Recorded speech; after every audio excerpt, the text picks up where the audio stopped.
نبی صلی اللہ علیہ وسلم نے فرمایا، جس اللہ کے بندے نے کسی اللہ کے بندے کو دوست رکھا اس نے اپنے بزرگ و برتر رب کی تعظیم کی۔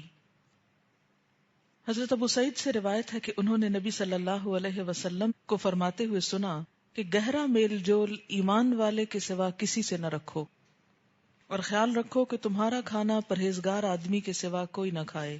لکھتے ہیں کہ آپ نے کہا کہ دوست وہ ہے جو آپ کی غلطیاں پوائنٹ آؤٹ کر سکے۔ یہاں اتنی اچھی دوستیں ملی ہیں کہ ہم 3 دوستیں ایک گیٹ ٹوگیدر میں ایک دوسرے کے فلاز ایک دوسرے کو بتانے لگی۔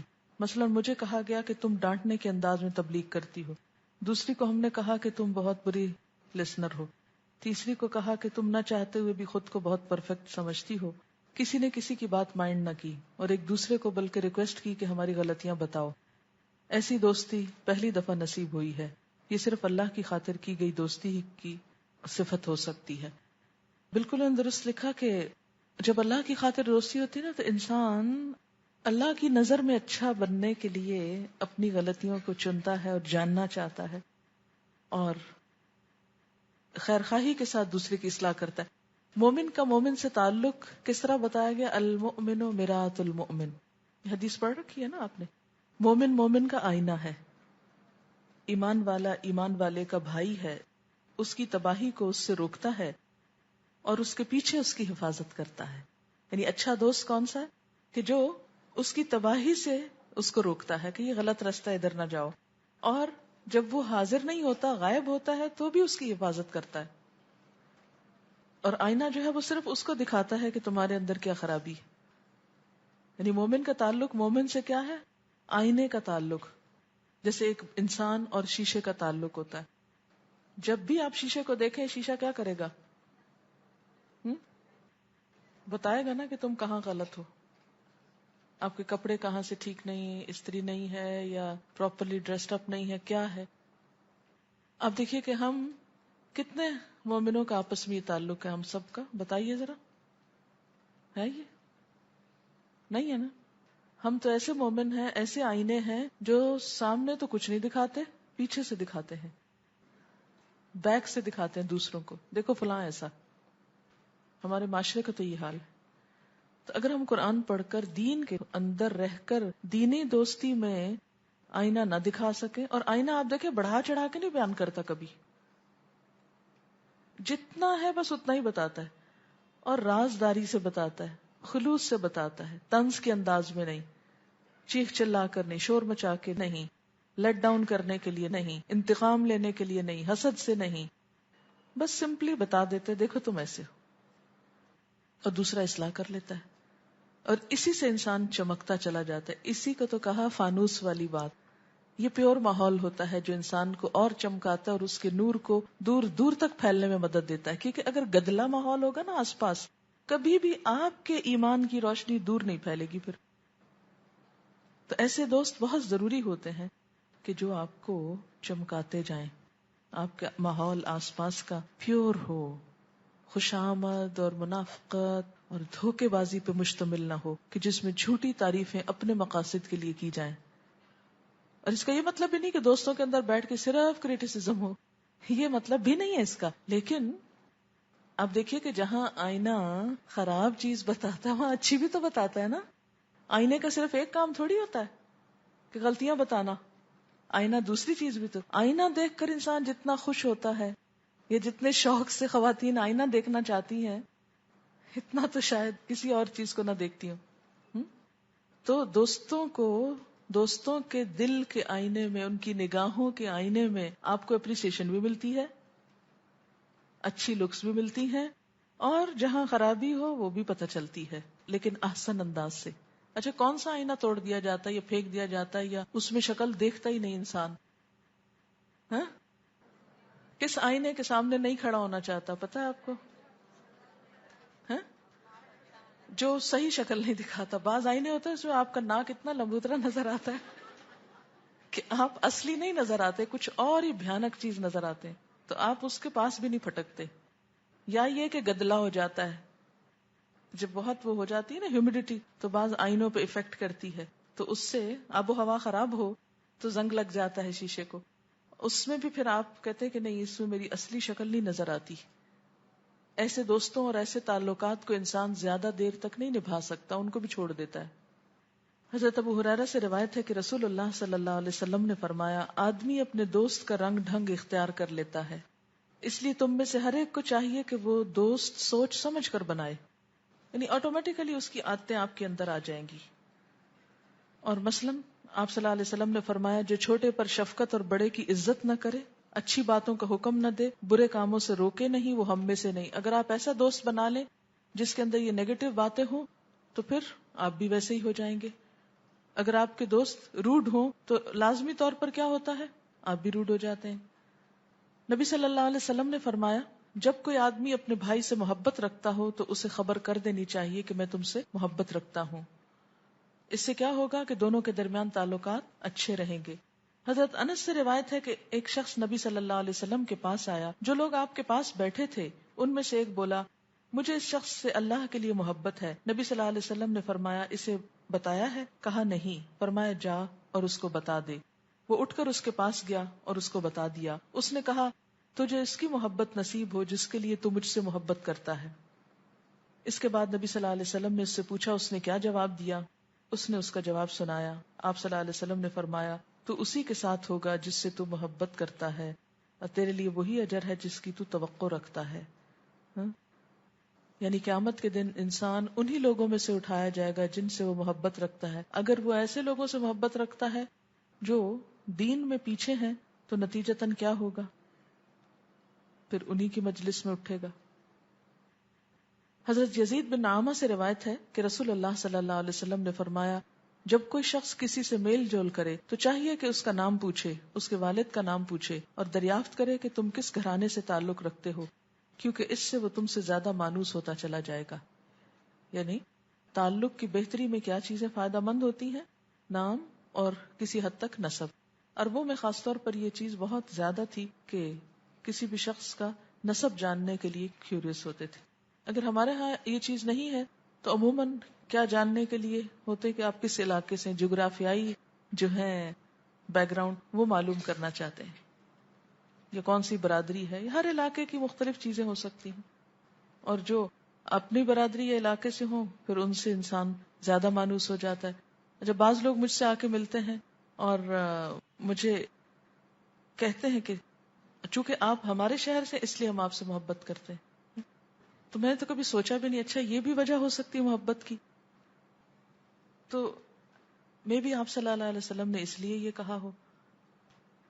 قدرتی طور پر جیسے مثلاً آپ بچپن میں ایک اسکول میں اکٹھے پڑھے، یا جو آپ کسی خاص یونیورسٹی یا اسکول سے پڑھے، جو لوگ وہاں سے پڑھے ہوں گے، اچھا تم وہاں سے پڑھے، ایک دم اٹیچمنٹ ہو جائے گی، ایک دم بات چیت شروع ہو جائے گی. تو وہی بات ہے کہ دوستی ہوتی وہاں ہے جہاں کچھ چیزیں کامن ہوں. فارسی میں ایک شعر پڑھا تھا خلیل پر، بالکل صادق آتا ہے، من تو شدم تو من شدی، من تن شدم تو جہاں شدی، تا کس نگوید بعد ازیں من دیگرم تو دیگری. من یعنی میں، تو شدم ہو جائے، یعنی میں تو بن جاؤں، تو من شدی تو میں بن جائے، من تن شدم میں جسم بن جاؤں، تو جان شدی تو اس میں جان بن جائے، تا کس نہ گوئے تاکہ کوئی نہ کہے، بعد ازیں اس کے بعد، من دیگرم تو دیگری کہ میں کوئی اور تو کوئی اور. کسی نے لکھا ہے کہ خلیل صرف اللہ کی ذات ہے. جب میں کمزور تھا تو میری قوت بنا، جب میں بول نہ سکتا تھا تو میری آواز بنا، جب میں دیکھ نہ سکتا تھا تو میری آنکھ بنا. تیری توفیق سے مجھے ایمان ملا، آج میں جو ہوں کہ مجھے تیرا ساتھ ملا. یعنی اللہ تعالیٰ کی ذات. اور اسی کے لیے وہ حدیث بھی ہے نا، حضرت ابو ہریرہ سے روایت ہے کہ نبی صلی اللہ علیہ وسلم نے فرمایا، بے شک اللہ تعالیٰ نے فرمایا، جو میرے کسی دوست سے دشمنی کرے یقیناً میرا اس سے اعلان جنگ ہے، اور میرے بندے کا میرے عائد کردہ فرائض کے ذریعے سے میرا قرب حاصل کرنا مجھے باقی تمام چیزوں سے زیادہ محبوب ہے. میرا بندہ نوافل کے ذریعے سے میرا قرب حاصل کرنے کی کوشش کرتا ہے، حتیٰ کہ میں اس سے محبت کرنے لگتا ہوں، اور جب میں اس سے محبت کرنے لگ جاتا ہوں تو میں اس کا کان بن جاتا ہوں جس سے وہ سنتا ہے، اس کی آنکھ بن جاتا ہوں جس سے وہ دیکھتا ہے، اس کا ہاتھ بن جاتا ہوں جس سے وہ پکڑتا ہے، اس کا پیر بن جاتا ہوں جس سے وہ چلتا ہے، اور مجھ سے کوئی سوال کرتا ہے تو میں اسے وہ دے دیتا ہوں، اور اگر وہ مجھ سے پناہ مانگے تو ضرور اسے پناہ دیتا ہوں. خلیل پر ایک شعر ہے، کسی شاعر نے کہا تم میرے پاس ہوتے ہو گویا جب کوئی دوسرا نہیں ہوتا. یہ بڑا مشہور شعر ہے کسی شاعر کا. لیکن ایسی دوستی جائز نہیں، یہ صرف اللہ کے لیے ہونی چاہیے. اس کا یہ مطلب نہیں کہ اب آپ ایک اور ایکسٹریم پہ چلے، اچھا کسی کو یاد ہی نہیں کر سکتے، کسی کا یاد آنا بری بات ہے. نہیں، یہ بری بات نہیں ہے، لیکن ہوش و حواس پہ کسی کو نہیں چھانا چاہیے. اس کو نکالنے کی دعا کریں کہ یا اللہ میری محبت کو اس اعتدال میں لا جو تجھے پسند ہے.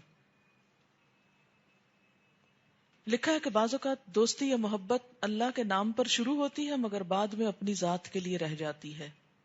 اسے کیسے پرکھا جائے کہ یہ دوستی اللہ کے لیے ہے کہ نہیں؟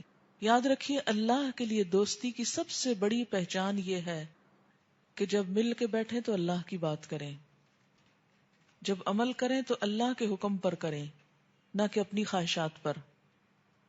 اللہ کے دین کو آگے بڑھانے کے لیے ایک دوسرے پر اپنا مال اور وقت خرچ کریں. جیسے وہ حدیث میں آتا ہے نا کہ ایک شخص کسی سے ملنے کے لیے جا رہا تھا جو اس سے اللہ کی خاطر محبت کرتا تھا، تو اللہ تعالیٰ نے اس کے لیے فرشتے کے ذریعے خوشخبری دی کہ اللہ بھی اس سے محبت کرتا ہے.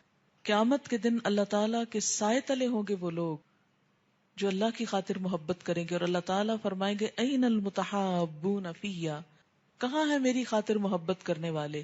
الیوم اظلہم یوم لا ظل الا ظلی، آج میں ان کو اپنے سائے تلے جگہ دوں جب میرے سائے کے سوا کوئی سایہ نہ ہوگا. اور اس میں کیا آتا ہے؟ المتزاورون فیّا، میری خاطر ایک دوسرے سے ملاقات کرنے والے، ایک دوسرے کی زیارت کرنے والے. المتبادلین فیّا، میری خاطر ایک دوسرے پہ مال خرچ کرنے والے، کیونکہ جو مال اللہ کے نام پہ ایک دوسرے پہ خرچ کیا جاتا ہے اس کا احسان نہیں جتایا جاتا، اس پر شکریہ اور صلے کی توقع بھی نہیں ہوتی. ورنہ دنیا داری میں آپ دیکھیں گے کہ کوئی تھوڑا بھی آپ پہ خرچ کرے گا تو چند دن کے بعد آپ کو احساس دلانے لگے گا، جتانے لگے گا کہ میں نے تم پہ اتنا لگایا. وہ ہے نا کہ دوست وہ جسے دیکھ کر خدا یاد آ جائے. دوست ہوتا نہیں ہر ہاتھ ملانے والا. دوست اتنا عزیز رکھو کہ دل سنبھل جائے، اتنا بھی نہ چاہو کہ دم نکل جائے. جی ہاں، جب ہم کسی سے دوستی کرتے ہیں تو ہم اس شخص کو یہ حق دے دیتے ہیں کہ وہ ہم کو انفلوئنس کرے. جی ہاں، اس لیے کوئی یہ نہیں کہہ سکتا کہ ہم اپنے دوستوں سے انفلوئنس نہیں ہو سکتے. اسی لیے اللہ تعالیٰ نے اچھی دوستی کا حکم دیا ہے. اور یہ بات بہت قابل ذکر ہے. لقد اضلنی عن الذکر، اس نے تو مجھ کو ذکر سے گم کر دیا، کتاب اللہ سے بھٹکا دیا، وہ چھڑا دی مجھ سے. اچھا یہ پریکٹیکلی کیا ہوتا ہے؟ چلیے یہ تو بڑے فلسفے کی باتیں ہو گئی ادھر ادھر کی. عملی طور پر کیسے ہوتا ہے یہ؟ آپ میں سے کوئی بولے گا؟ پریکٹیکلی یہ جو تصویر اللہ تعالیٰ نے ایک برے دوست کی کھینچی جس سے انسان پناہ مانگے اور قیامت کے دن جس کی دوستی پہ ہاتھ کاٹے گا انسان اور سخت پچھتائے گا، کیوں تعلق رکھا میں نے فلاں شخص سے، میں نے توڑ کیوں نہ دیا اس سے تعلق. عملی طور پہ کیا ہوتا ہے؟ کوئی مثال دیجئے مجھ کو. جی ہاں، کئی دفعہ ایسا ہوتا ہے کہ دوست کا فون آ گیا. اچھا بعض اوقات لوگ عین مغرب کی اذان کے وقت فون کر دیں گے. اگر آپ 10 منٹ بھی اس سے بات کریں گے، کیونکہ ہماری کوئی ٹیلی فون ٹاک کم از کم 10 منٹ سے کم نہیں ہو سکتی. پھر آپ وہ بند کر کے گئے وضو کرنے کے لیے، وہاں کوئی اور مسئلہ نظر آ گیا، 15 منٹ گزر گئے، اور جو ہی آپ مصلے پہ آ کے کھڑے ہوئے تو جلدی جلدی نماز جس میں اللہ کی کوئی یاد نہیں. اضلنی عن الذکر، اس نے مجھے ذکر سے ہٹا دیا. اچھا پھر کیا ہوتا ہے؟ آپ نماز پڑھ کے بیٹھے ہیں فرض، یا آپ کے سر پہ سوار ہو گیا، آپ نے آیت الکرسی ابھی نہیں پڑھی کہ وہ آپ سے بیچ میں بات کر رہا ہے، آپ تسبیح کرنا چاہتے ہیں وہ کچھ اور سنا رہا ہے آپ کو، ختم. ٹیلی فون آ گیا، آپ نے اٹینڈ نہیں کیا، ایسی بدگمانیاں، ایسی شکوے، ایسے گلے کہ دنیا بھی جہنم ہو کے رہ جاتی. لقد اضلنی عن الذکر، ذکر بھلا دیا.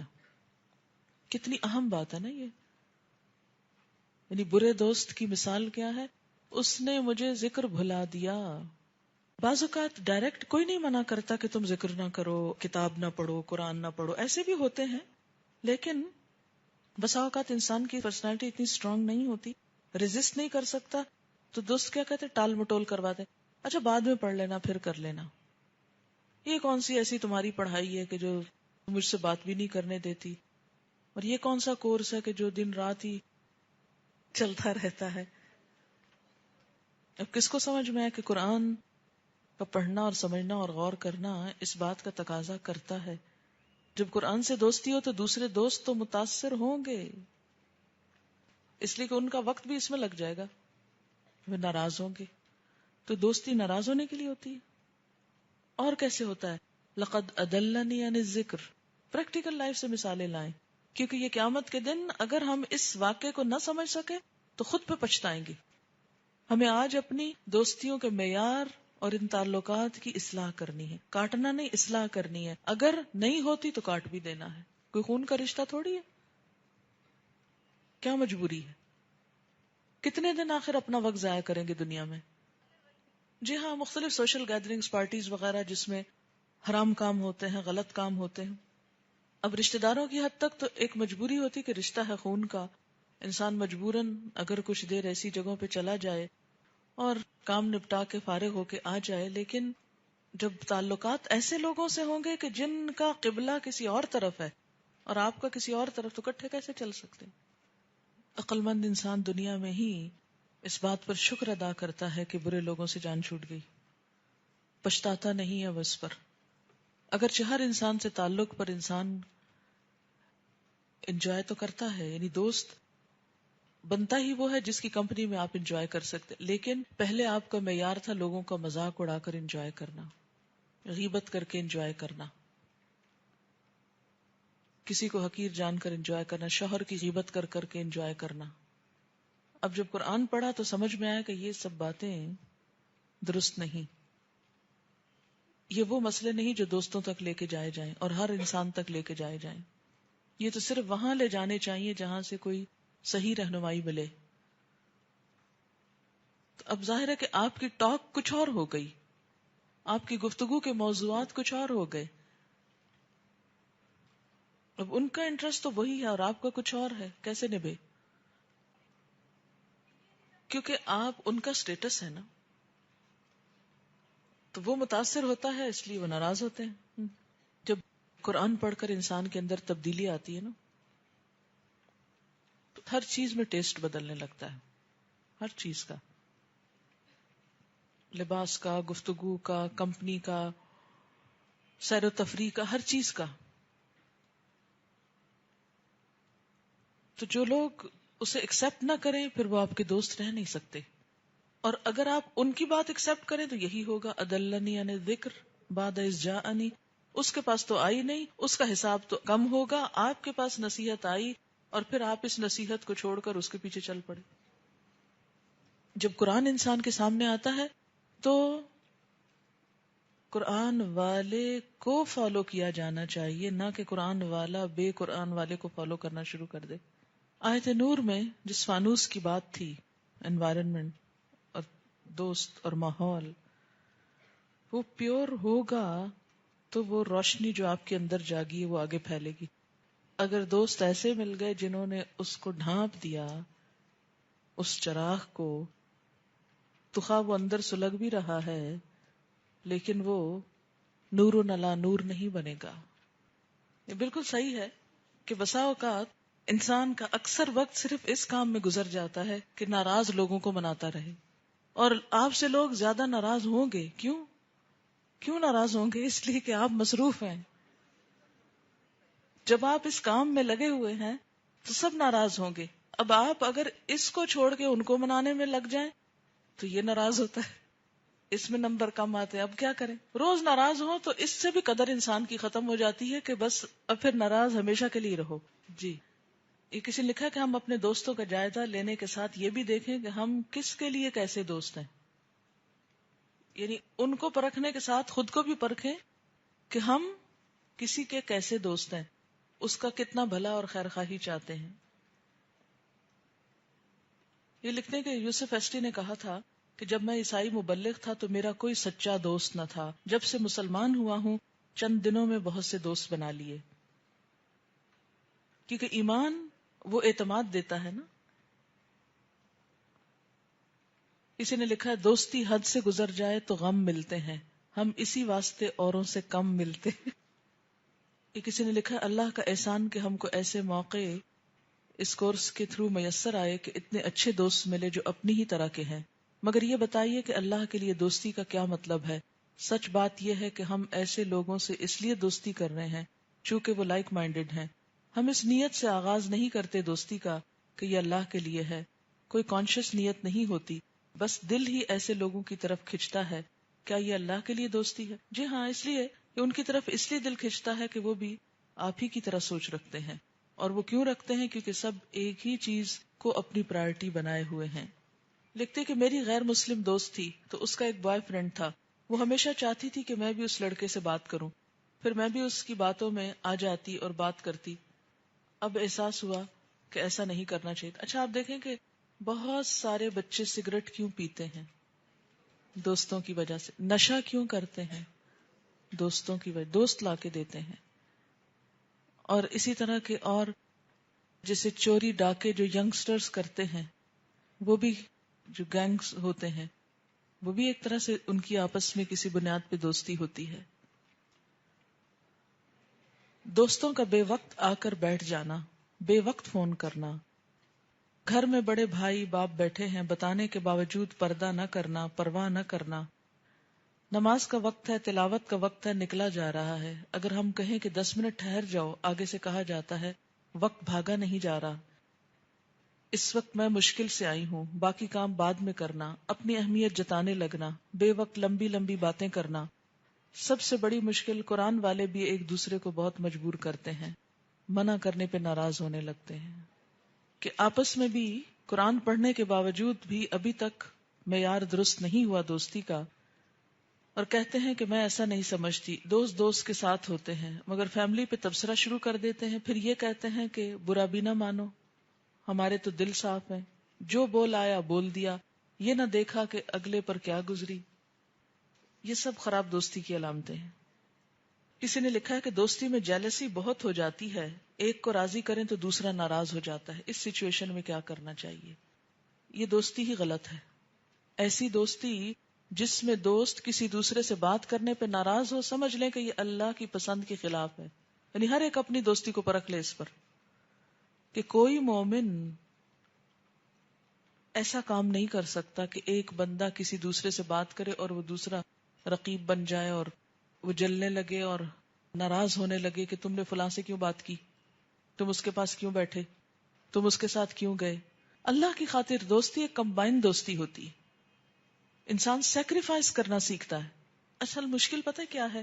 ہم نام اللہ کا لگا لیتے ہیں، اوپر ٹیگ لگا لیتے ہیں، انا احبک فی اللہ، میں تم سے اللہ کی خاطر محبت کرتی، اور کوئی اللہ کا نام بیچ میں نہیں ہوتا، نہ اللہ کا حکم ہوتا ہے بیچ میں، نہ اللہ کی تعلیمات ہوتی ہیں، نہ اس کی مرضی بیچ میں شامل ہوتی ہے، سب خواہش نفس ہوتی. اور اوپر خوبصورت لبادہ اوڑھ لیا، اللہ کی خاطر محبت ہے. جو اللہ کی خاطر محبت ہوتی ہے اس میں حرام کام نہیں ہوتے، اس میں وقت کا ضیاع نہیں ہوتا، عبادتوں کا ضیاع نہیں ہوتا، خیانت نہیں ہوتی، جیلسیز نہیں ہوتی، غیبت نہیں ہوتی. اس میں صرف اچھے کاموں کے منصوبے ہوتے ہیں. بلکہ دوست بھٹک بھی رہا ہو، غلط نیگیٹو تھنکنگ ہو رہی ہو تو اس کی تھنکنگ کو پازیٹو کرے. دوستی ایسی ہونی چاہیے کہ جس میں اعتدال ہو، بہت زیادہ توقعات وابستہ نہ کی جائیں. یہ بڑا اہم نقطہ کسی نے اٹھایا ہے. جس دوستی میں ایکسپیکٹیشنز بہت ہوں گی وہ دوستی بھی قائم نہیں رہ سکتی، اس لیے کہ انسان اپنی ذات میں کمزور ہے. اپنی کمزوری کی وجہ سے وہ کسی کی بھی ایکسپیکٹیشن پہ پورا نہیں اتر سکتا. مثلاً آپ کسی کو بہت چاہتے ہیں اور یہ ایکسپیکٹ کریں کہ وہ بھی آپ کو اتنا چاہے، تو ہر ایک کا اپنا اپنا انداز ہوتا ہے چاہنے کا. کچھ لوگ زبان سے بہت اظہار کرتے ہیں، کچھ اپنے عمل سے بہت اظہار کرتے ہیں، کچھ کسی اور طریقے سے. تو بسا اوقات انسان کیا چاہتا ہے کہ جو طریقہ میں اختیار کروں دوسرا بھی اسی طریقے پر اظہار کرے، اور یہ نہیں ہو سکتا، پھر دوستی نہیں قائم رہتی. جو شخص بھی دوستی میں اعتدال سے آگے بڑھ جائے تو اس دوستی کا نتیجہ ناراضگیاں اور جھگڑے ہوتا ہے اور وقت کا ضائع کرنا، اور بالآخر دوستی ختم. کہتے کہ میری بھانجی بہت نمازی اور پرہیزگار تھی، سینٹ جوزف کالج میں گئی، بالکل بدل گئی. اب اس کو افیئرز، فلموں، گانوں کا شوق ہو گیا. جب میں سمجھاتی ہوں تو رو کر کہنے لگی کیا کروں، سب لڑکیاں یہی باتیں کرتی ہیں، اگر مجھے یہ سب معلوم نہ ہو تو میں اپنے آپ کو بے وقوف سمجھتی ہوں، سب میرا مذاق اڑاتے ہیں، وہ کہتی ہیں کہ ہر جگہ تو لڑکیاں یہی باتیں کرتی ہیں، میں کیسے نہ کروں. اسی کو پیئر پریشر کہتے ہیں نا. اصل میں جو رسمی رواجی عبادتیں ہوتی ہیں ان کے ساتھ پھر یہی ہوتا ہے. اگر روح کے ساتھ عبادت کی جائے تو آپ کسی سے انفلوئنس نہیں ہوتے، اس لیے کہ آپ کو پتا ہوتا ہے کہ جو کام آپ کر رہے ہیں وہی درست ہے اور یہ سب غلط کار ہے. مجھے اچھی طرح یاد ہے کہ ہم کو بچپن میں فلم دیکھنے کی یا کوئی ایسی چیز کی اجازت نہیں تھی، اور ہم اسکول جاتے تو سب بچے یہی باتیں کر رہے ہوتے تھے، اور یوں لگتا تھا کہ جیسے ہم کسی انوکھی دنیا سے آئے ہیں. لیکن اس کے ساتھ ساتھ ہمارے والد جو تھے وہ اتنے فرینڈلی تھے کہ جو ہماری ایسی فیلنگ ہوتی ہم جا کے واپس بتاتے ان کو، اور پھر وہ اس کی اتنی بہترین طریقے سے اصلاح کرتے کہ ہمیں کبھی محسوس بھی نہیں ہوتا تھا کہ ہم کوئی عجوبہ ہیں. اگر آپ یہی چاہتے ہیں کہ آپ کے بچے یہ نہ کریں اور پھر وہ اس پریشر کا مقابلہ کریں تو ان کو دوسری طرف سے سپورٹ دیجیے. بے وفا دوست جب ناراض ہوں تو ہمارا رویہ ایسا ہونا چاہیے کہ تم روٹھے اور ہم چھوٹے، کیونکہ وہ ہے نا وَقَانَ الشَّيْطَانُ لِلْإِنسَانِ خَذُولًا، شیطان انسان کو چھوڑ دینے والا ہے. یہ دوست کے روپ میں دراصل شیطان ہوتا ہے. شیطان بھی دوست بن کر آتا ہے نا، تو دوست کے روپ میں شیطان ہوتا ہے، اور شیطان خود بڑا بے وفا ہے. خزالہ کا مطلب ہوتا ہے چھوڑ دینا، یعنی جب اس کا مطلب پورا نہیں ہوگا تو وہ چھوڑ دے گا. مادیت پرستی کی وجہ سے دوست احباب کے درمیان گفتگو صرف دنیا کے گرد ہوتی ہے. مادیت پرستی کے اس دور میں لوگ زندگیوں میں عدم توازن کی وجہ سے، مذہب سے دوری کی وجہ سے لغو اور محمل قسم کی گفتگو میں دلچسپی پیدا کرنے کی کوشش کرتے ہیں. اچھا آپ دیکھیں گے کہ وہ دوست خوش رہے گا جو ہر وقت اپنے آپ کو پروجیکٹ کرتا رہے، اس کی سنتے چلے جائیں، اس نے کیا خریدا، وہ کہاں گیا، اس نے کیا کھایا، اس نے کیا پہنا. اگر آپ اس کی ہاں میں ہاں ملاتے جائیں اور شاباش تھپکی دیتے جائیں تو ٹھیک ہے، وہ دوست ہے. اور اگر آپ اسے ایک دفعہ کہیں کہ یہ تو تم نے غلط کیا تو وہ آپ کو دوست بنانا ہی نہیں چاہے گا. میری ایک بہت بہترین دوست تھی، میں اس سے اب بھی بات چیت کرتی رہتی ہوں. اس کی شادی ہوئی، میں اس کے گھر ملنے گئی، کھانا کھا کر بیٹھے تو میں نے اس کو کچھ باتیں شرک کے بارے میں بتائی تو کہنے لگی موڈ خراب نہ کرو، کوئی اور بات کرو. دوسرے دن شبرات کا روزہ اور عبادت اس نے کی تو مجھے فون کیا، اور جب میں نے اس کو حقیقت سمجھائی تو اس پر مزید ناراض ہو گئی. کہنے لگی میری روٹی جل جائے گی، میں بعد میں فون کروں گی. اللہ کے ٹاپک کے علاوہ اور باتیں کی جا سکتی ہیں لیکن اللہ کا خوف بیچ میں رہے. یہ نہیں کہ دوست سمجھ کر آپ بیٹھتے ہی غیبت شروع کر دیں لوگوں کی، آپ بیٹھتے ہی لوگوں کو ڈسکس کرنا شروع کر دیں. کچھ دوست ہمیشہ آپ سے کہتے ہیں کہ وہ آپ کے لیے اتنا کرتے ہیں، آپ ان کے لیے کچھ نہیں کرتے. کسی نے لکھا ہے کہ میں نے خوشی اب پائی ہے جب سے دوستوں پہ فون پہ باتیں کرنا کم کی ہیں. ہر طرف سے سننے کو ملتا کہ تنہائی بہتر ہے فضول گفتگو سے. اب میں صرف کام کی بات کرتی ہوں اور بہت سا وقت مفید کاموں میں استعمال کرتی ہوں. میڈم آپ نے دوستی میں اخلاق کا جو درس آج دیا ہے کہ رقابت نہ ہو، ہر وقت منہ نہ پھلایا جائے، تو اگر اس کو شوہر پر اپلائی کیا جائے کہ وہ بھی آپ کا بہترین دوست ہو سکتا ہے، ازدواجی زندگی کو بھی اعتدال اور اخلاق سے سنوارا جا سکتا ہے. بہت اچھی بات انہوں نے لکھی ہے. عموماً ہم خواتین کی عادت یہ کیوں ہے کہ ماں باپ کو دیکھتے موڈ آف، بہن بھائیوں کو دیکھتے، رشتہ داروں کو دیکھتے موڈ آف، اور شوہر کو دیکھتے ہی موڈ آف. ہاں، جو من پسند لوگ جو ہماری ہاں میں ہاں ملائیں ان کے ساتھ بیٹھ کے ہم بہت خوش ہیں. کہہ رہے کہ ایک کانسیپٹ جو ہمارے ہاں بہت عام ہو گیا ہے خاص طور پر دوستی میں کہ نیور ڈسکس پالیٹکس اور ریلیجن. تو اس میں یہ ہے کہ ظاہر ہے کہ پھر کوئی اختلاف نہیں ہوگا اور دوستی قائم رہے گی. اور پھر آپ کی دوستی کسی سے بھی قائم رہ سکتی ہے جو کسی بھی ریلیجن کا ہو اور کسی بھی پالیٹکس کے خیال کا ہو. تو پھر وہ دوستی ہوئی کاہے کی؟ تو اس سے آپس کی اصلاح کا راستہ بالکل بند ہو کے رہ گیا کہ آپ کسی کے اچھے برے پہ اس کو کچھ کہہ ہی نہیں سکتے. تو اگر دوست نہیں کہے گا تو کون کہے گا؟ جی ہاں، یہ جو قیدنا لہم قرنا فزینوا لہم ما بین ایدیہم وما خلفہم، معاشرہ جو ہے انسان کی ضرورت ہے. انسان کا جو لفظ ہے وہ انس سے نکلا ہے. انسان کی سیٹسفیکشن ہی اس وقت ہو سکتی ہے جب وہ انسانوں کے بیچ میں رہتا ہے. اسلام تو ہر اس چیز کو ڈسکریج کرتا ہے جس میں انسان دنیا سے منہ موڑنے لگے اور راہب بن کے جنگلوں میں جانے لگے.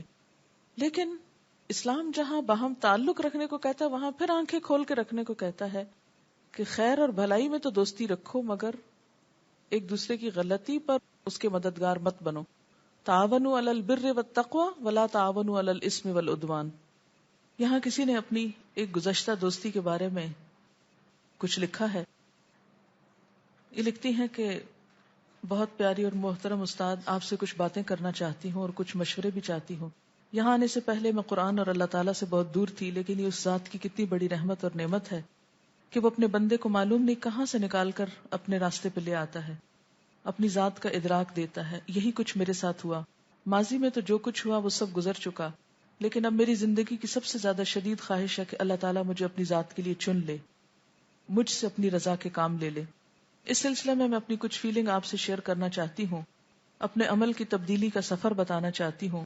معلوم نہیں کسی خاص آیت کا اثر تھا یا اس میزان کا اثر تھا جو آہستہ آہستہ دل میں پیدا ہوتا رہا کہ میں نے اپنے پاس موجود ماضی کے تمام کارڈز، لیٹرز، تصویریں جلا ڈالی کہ جن کو میں کسی کی امانت سمجھتی تھی، وہ چیزیں کہ جنہوں نے میری پوری زندگی کا احاطہ کیے ہوئے تھا.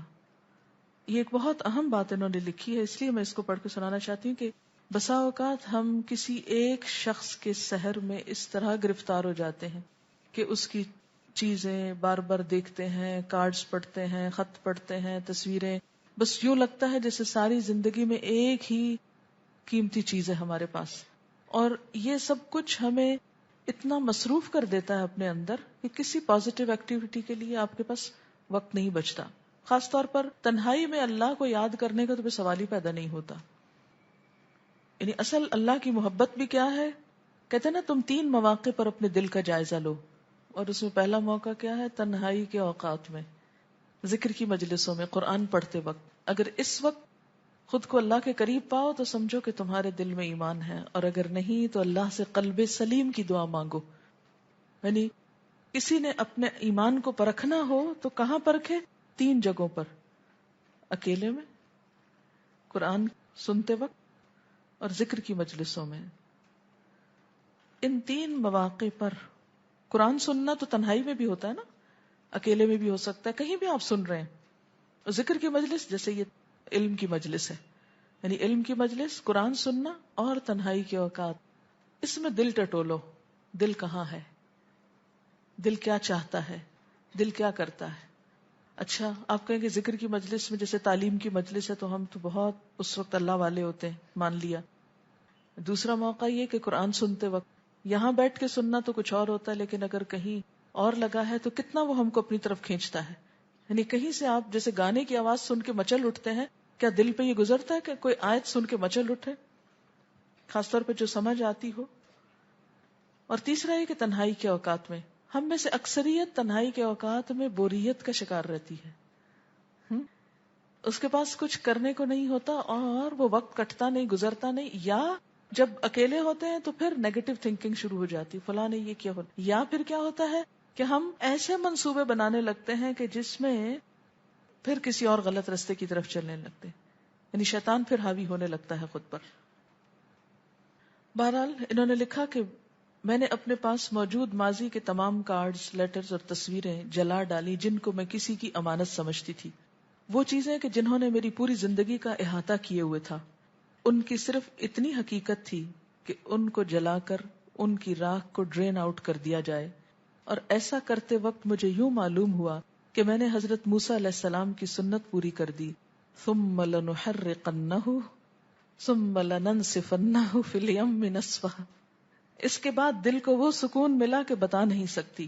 یہ سب کچھ سورہ نور شروع ہونے سے پہلے کی بات ہے. اس کے بعد اگلا سٹیپ میں نے یہ اٹھایا کہ مجھے یوں لگا کہ میری زندگی چند دن کی ہے، مجھے سب سے اپنا حق معاف کروا لینا چاہیے. تو سب سے پہلے میرے ذہن میں میرے والدین آئے کہ جن کے ساتھ میں نے بہت زیادتی کی تھی. ویکینڈ پر جب میں گھر گئی تو معلوم نہیں کیا ہوا، میں نے لٹرلی جھک کر ان کے پاؤں پکڑ کر ان سے معافی مانگی، اپنے والد کے گلے رکھ کر خوب روئی. وہ دونوں بھی رونے لگے، لیکن اس کے بعد ساری دھند چھٹ گئی. دل کو اتنا سکون ملا کہ بتا نہیں سکتی.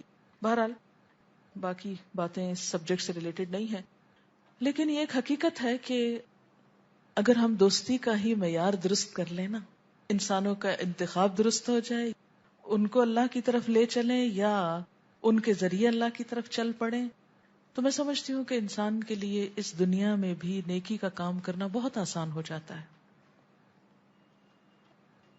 غلط دوست دشمن ہے دراصل، جو شیطان کے روپ میں ہمارا احاطہ کیے ہوئے ہیں، اور اچھے دوست اللہ کی بہت بڑی نعمت ہے. ان ساری فریب کاریوں اور طلسمات سے نکلنا اگرچہ بڑا مشکل ہوتا ہے، کیونکہ یہ چیزیں نفس کی لذت کی ہوتی ہیں نا، نفس کو بڑی عزیز ہوتی ہیں اور نفس کو بہت سہانے خواب دکھاتی ہے. انسان بس ایک ڈے ڈریمنگ کرتا ہے امیجنیشن میں، حقیقت دیکھی جائے تو اس کی کچھ بھی نہیں ہوتی، حاصل زندگی کچھ بھی نہیں، کیونکہ پریکٹیکل لائف بالکل کچھ اور چیز ہے اور ایسی دوستیاں اور تعلق بالکل کچھ اور ہے. لیکن ہماری بہت ساری اکثریت صرف ان چیزوں سے، چند اچھے کارڈز، چند اچھے الفاظ، چند اچھے شعروں یا گانوں کی طلسم میں گرفتار ہو کر غیر حقیقی زندگی بسر کر رہے ہیں. اور وہی بات کہ حتی اذا جاء احدهم الموت قال رب ارجعونی فیما ترک کلا. آج ہم جو وقت ضائع کرتے ہیں نا، لمحہ لمحہ، اس کا احساس تو کل ہوگا کہ ہم نے کتنا نقصان اٹھایا. اسی لیے اللہ تعالیٰ کہتے ہیں والعصر ان الانسان لفی خسر، زمانے کی قسم انسان نقصان میں ہے.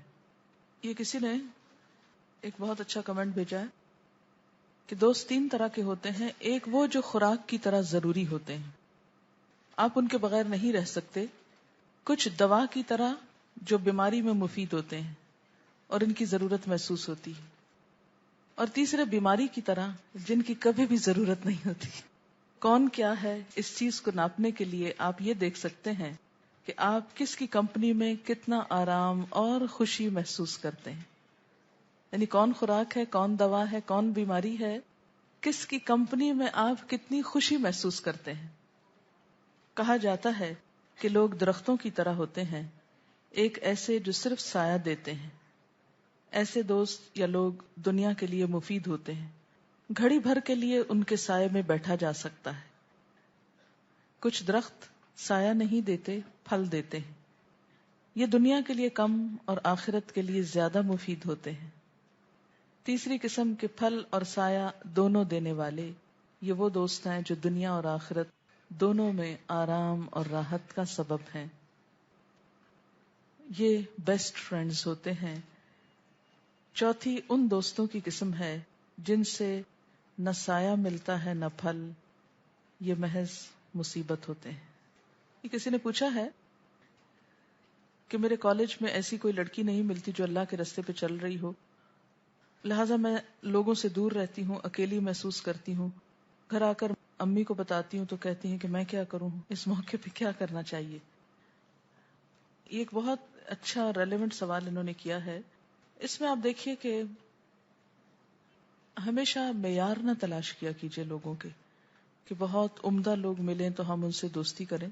اس میں یہ ہے کہ کسی بھی موقع پر، کہیں پر بھی، جیسے مثلاً آپ گیٹ سے نکلنے کے لیے گاڑی کے انتظار میں کھڑے ہیں، کوئی بھی آپ کی کلاس فیلو ہے، آپ صلی اللہ علیہ وسلم نے کیا فرمایا کہ کیا کرو؟ کسی مسلمان کو دیکھ کر سلام کرو، السلام علیکم. اور اس میں آپ دیکھیں گے کہ جو لوگ خود اچھے ہوں گے وہ آپ کے سلام کا جواب بہت اچھی طرح دیں گے. دوسرے دن پھر آپ سلام کریں گے تو ہو سکتا ہے کہ سلام کے بعد تھوڑے سے انس ہو اور آپ ایک دو باتیں شیئر کر لیں، اور آپ کو پتا چل جائے گا کہ وہ آپ کی بات کتنی سن رہی اور آپ اس کی کتنی سن رہی، اور پھر وقتاً فوقتاً بیٹھ کر آپ اچھی باتیں کر سکتے ہیں. میں جب فرسٹ ایئر میں گئی تھی تو کالج میں، تو اس میں بھی یہی ہوا کہ ایک دم اسکول کے فرینڈ سب چھٹ گئے اور وہ ایک بالکل نیا ماحول اور مختلف اسکولوں کی آئی ہوئی لڑکیاں.